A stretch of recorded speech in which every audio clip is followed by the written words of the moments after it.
This is the official podcast of the G20 Interfaith Forum, where we discuss the key events, the goals, and the focus of the organization. Welcome to G20 Interfaith Forum podcast. I'm Mariana Richardson. And I'm Stuart Bird. So happy to be joining you today. Christina Tobias-Nahi with Islamic Relief USA, calling in from outside of Washington, D.C. Well, Christina, we are so happy to have you here with us. Matter of fact, we want to start, we've worked together for quite a few years, but I do want our listeners and viewers to be able to understand how you got involved with Islamic Relief USA. Oh, thank you for asking that, Mariana. So I've been kind of part and parcel of Islamic Relief USA for almost 2 decades now. I hate to say how long. Dates me a bit, but I actually became aware of this international non-governmental organization, INGO, about 2 decades ago, as mentioned, through some work they were doing in my area. At the time, I was living in Boston, Massachusetts, and so I became involved more as a volunteer, learning more about the organization. Actually joined the board for a year, and then there was a strategic decision at that time. It was kind of a post 9/11 world, and the organization was headquartered in the LA area. And there was a thought that moving it closer to Washington, D.C., where government and media outlets and a lot of the other kind of peer community members in this sector and space would be advantageous. And so I helped with kind of that relocation of the organization and joined as a staff member and pretty much been here since. Wow, that's quite a story. And not only that, but I just love your dedication. I had the opportunity to go and to see your facility there in Washington, D.C., and I was so impressed with your hands-on work that's happening at Islamic Relief USA. I especially love the one wall that has the huge picture of the world, and then all the pins in it for all the different places that you've done different projects, and the fact that it truly is worldwide. It's not just for people of the Islamic faith, it's for everyone. I mean, you help everybody, which is that is very much our ethos. So Islamic Relief USA, we're part of the larger Islamic Relief Family Federation, which has independent country offices all around the world, as you mentioned. And so you will see through those pins on the mapping, those projects, some which are, only implemented by us and some that are implemented by other partners.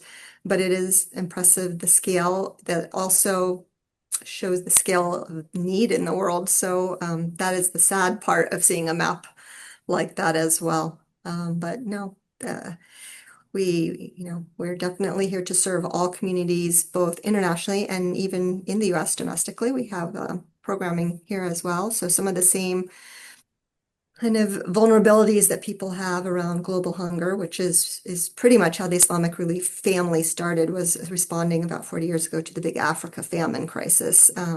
There's, food insecurity here in the U.S. We're doing health work. COVID and the pandemic certainly elevated the need for global health and domestic health, refugee work, across a lot of different sectors. And we will serve all of those who are in need. They do not necessarily need to be Muslim countries. If there's a natural disaster, we're there to respond, Nepal and other places, Haiti. So yeah, anyone who's vulnerable and in need, we hope that we can be there to serve. Thanks, Christina, for sharing the noble mission and purpose of Islamic Relief USA. What is your current role in the organization?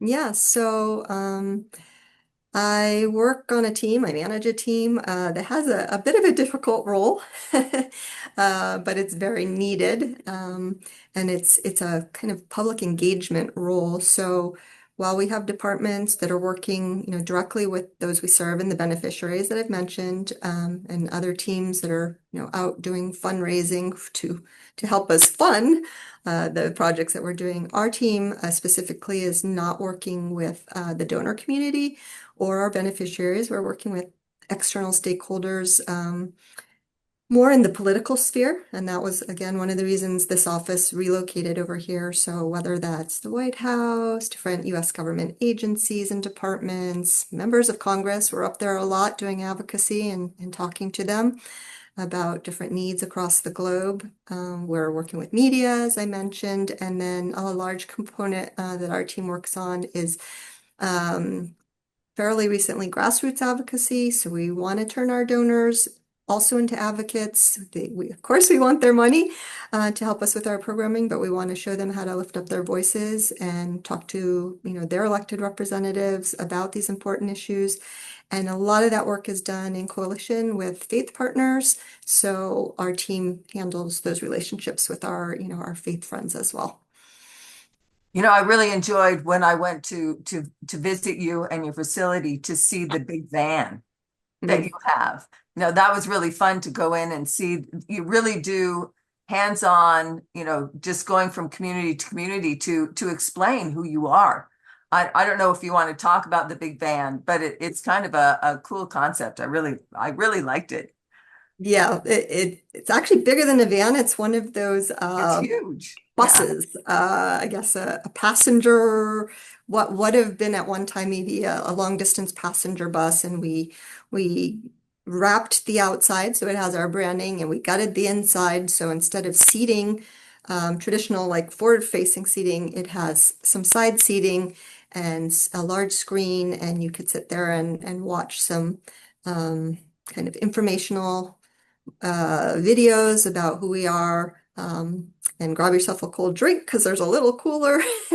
And then in the back room, in the back space, there's a setup for the virtual reality. And occasionally, we'll take this to different events.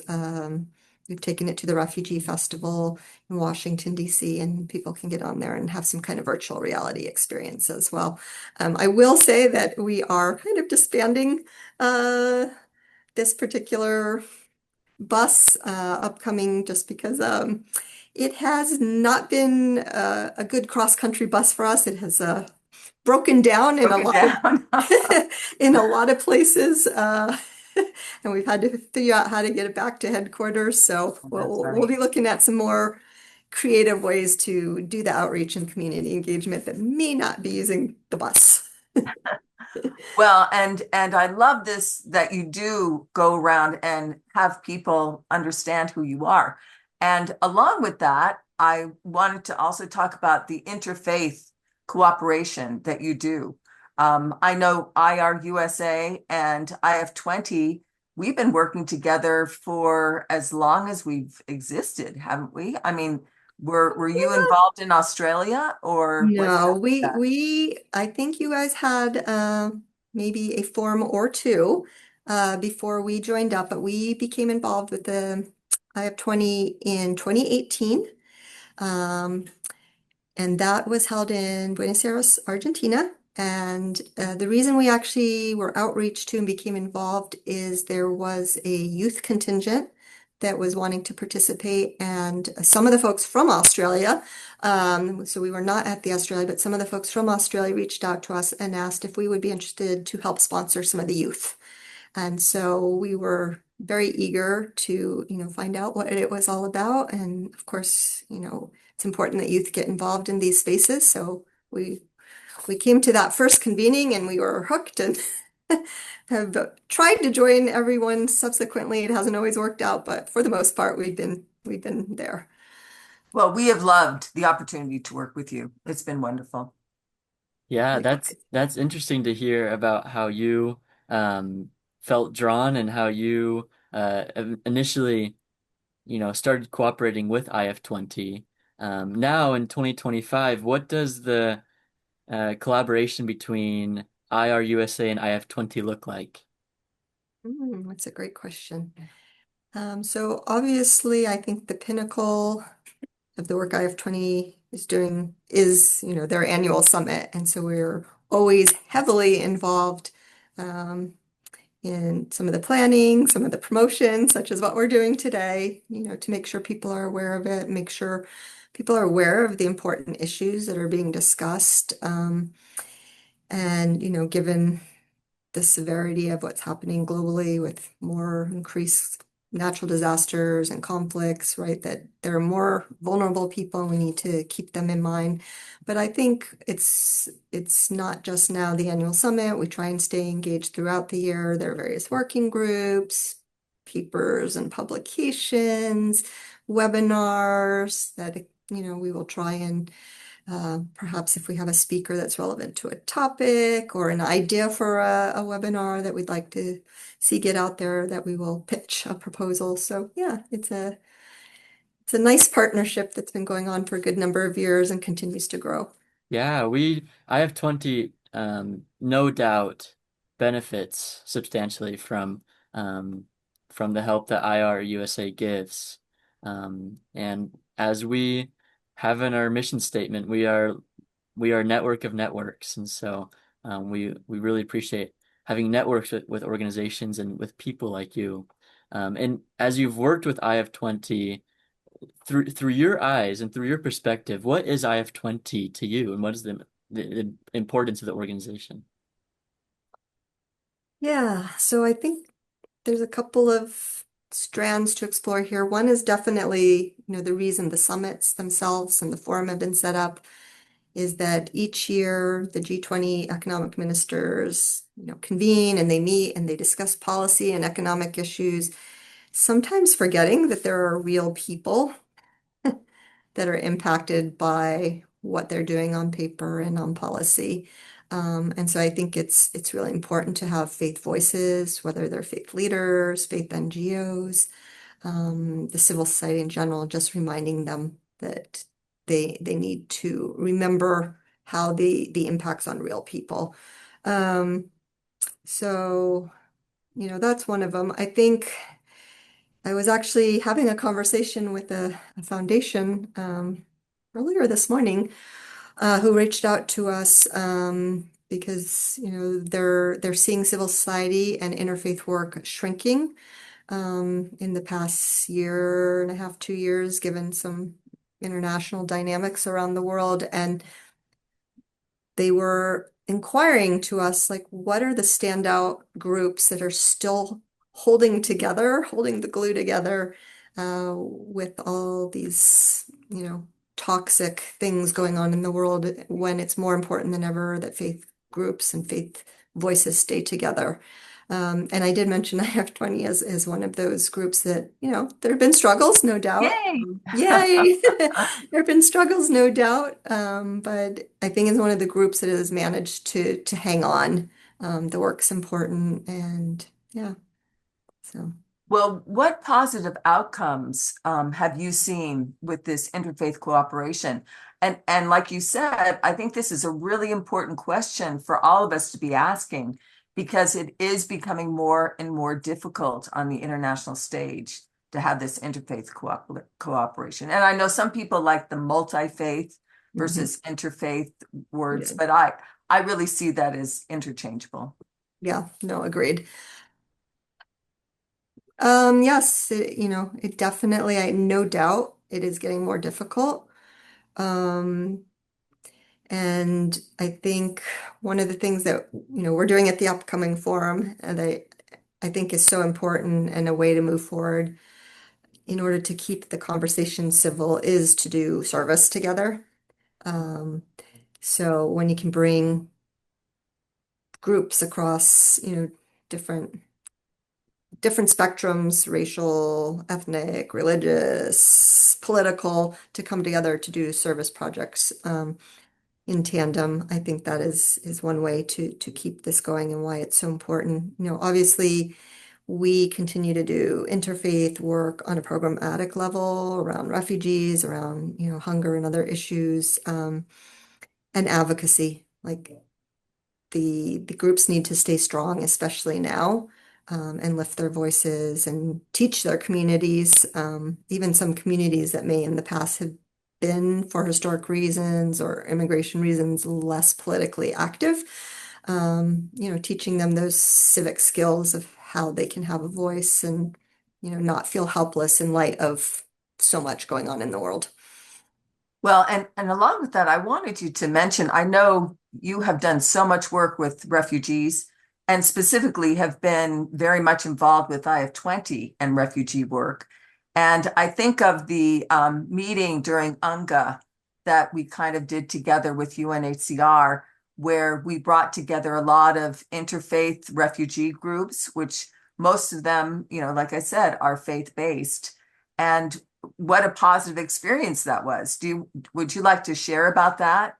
Are Because you I thought speaking, that was pretty are you significant. speaking of Brazil? Yeah. Brazil, but also what we did in Washington, D.C., where we had that big meeting with about 40 different groups coming together.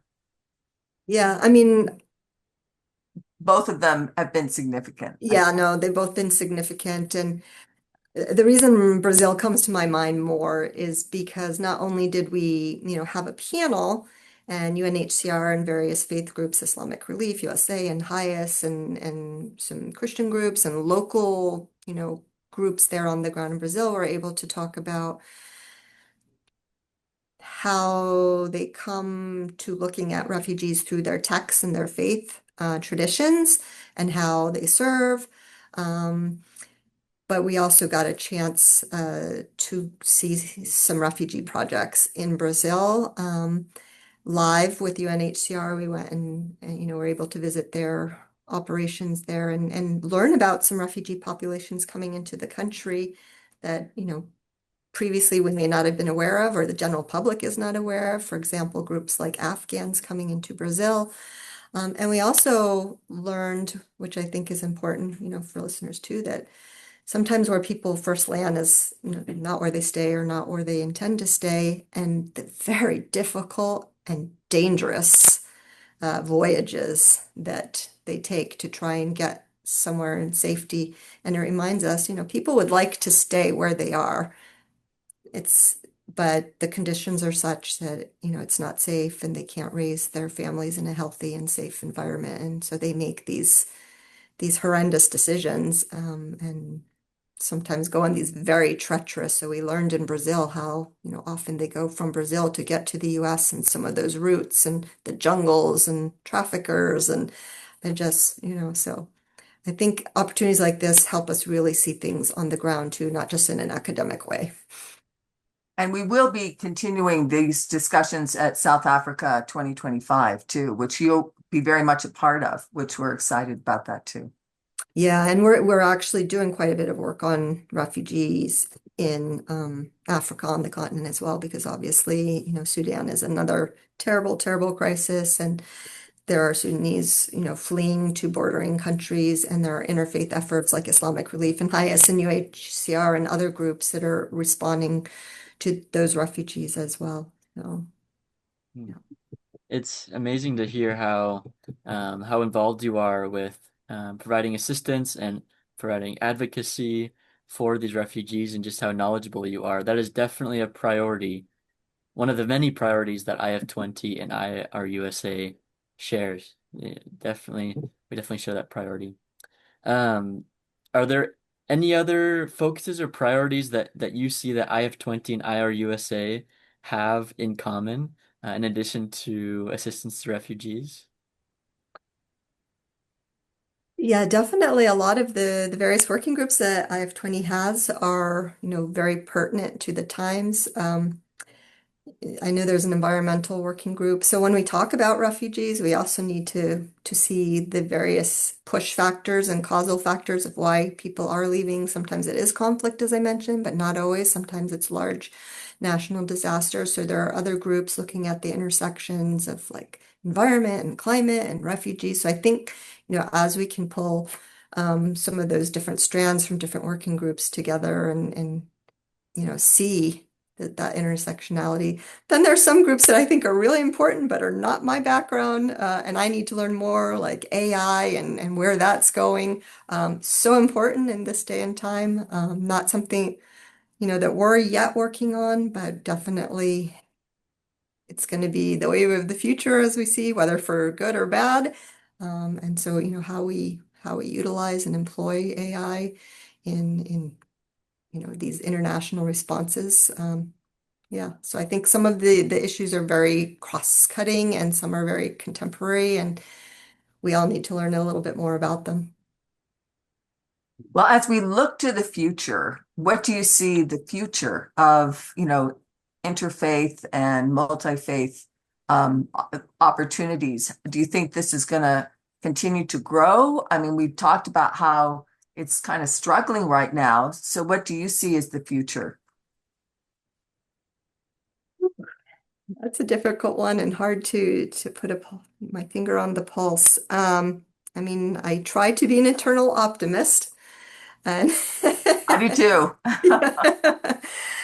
And hope that we're going to get through some of this. I mean, the I think what's really important, maybe I'm circling all the way back to where I started and how we got involved in the first place, is through the youth engagement. I think, I a lot agree. of us who are a bit older are very committed to the interfaith work and see that as a solution and bringing, you know, people together for common good and for common solution.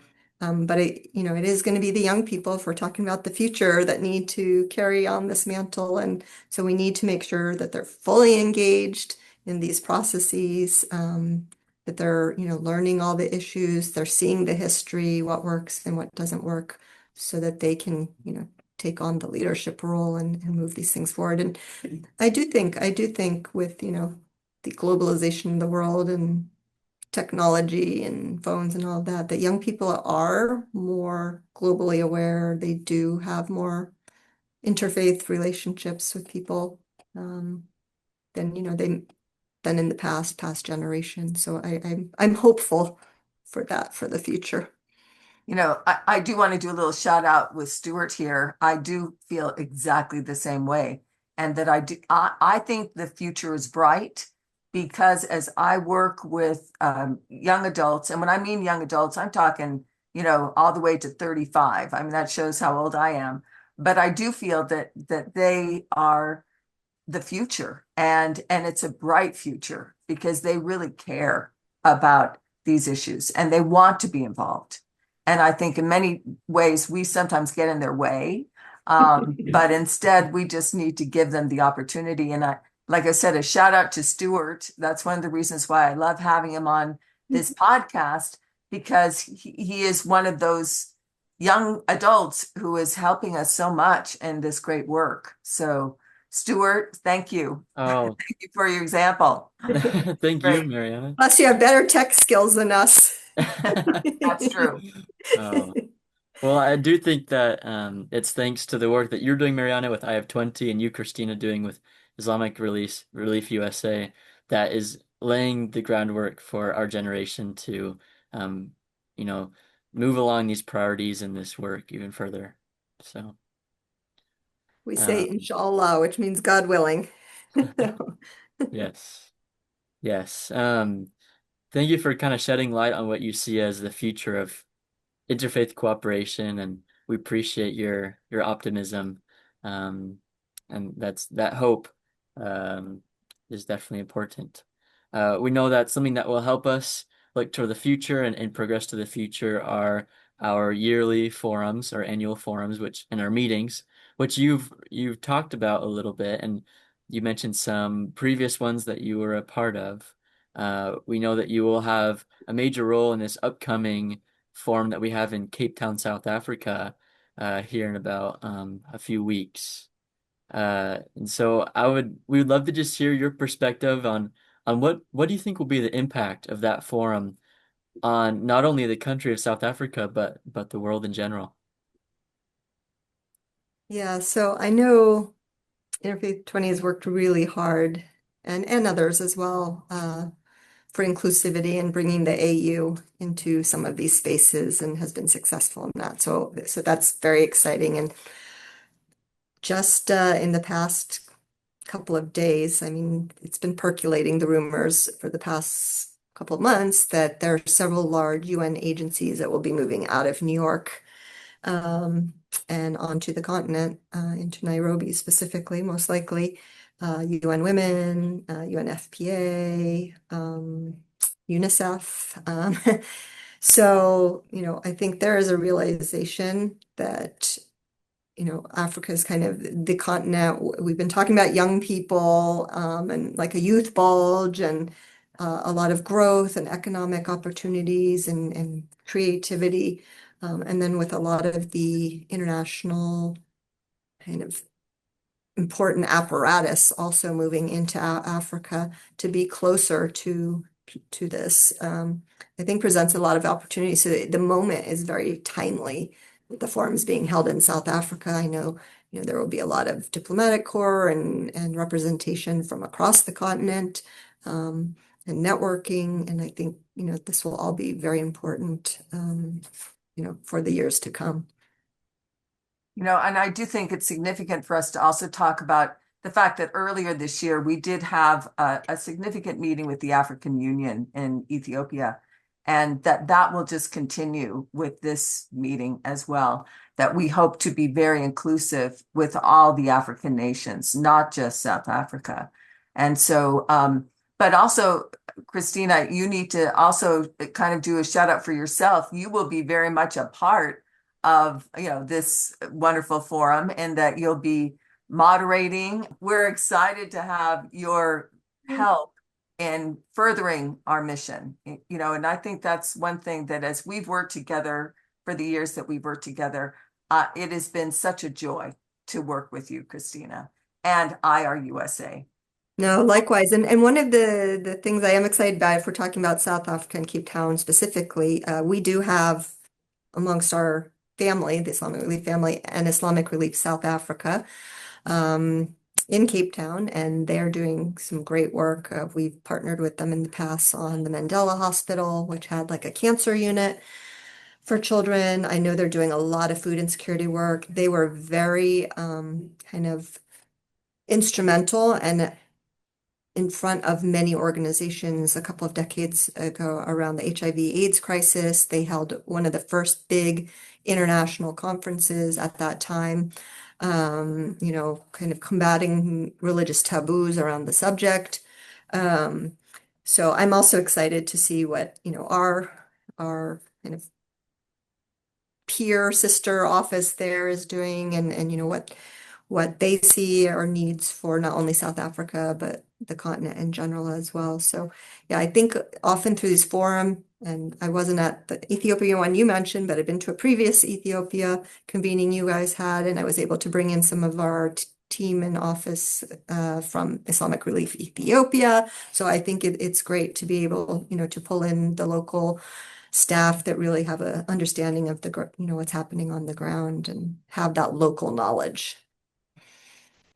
Well, IF20 has loved our work with you and IRUSA, and all the things that we've accomplished together. I think is pretty significant. We just want to thank you for being willing to be on this podcast, and we look forward to many years in the future working together.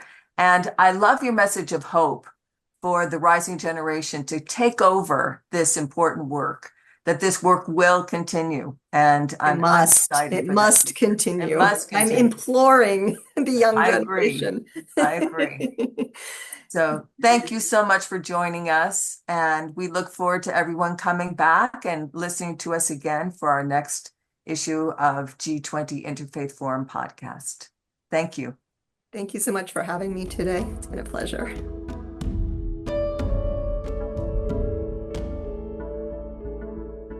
The podcast provides information and discussions on the G20 Interfaith Forum, but the views expressed are those of the individuals involved and not necessarily the official stance of the forum.